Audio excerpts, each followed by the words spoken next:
بسم اللہ الرحمن الرحیم۔ پیارے دوستو، آپ نے لفظ انسانیت سنا ہوگا،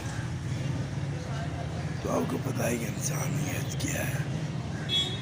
یہ اس کا تعلق انسان اور اس کے نیت سے ہے،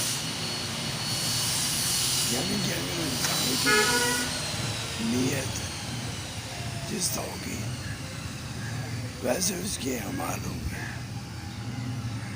کیونکہ اسلام میں جو ہے عمل جو ہے ان کا نیت کے ساتھ گہرا تعلق ہے۔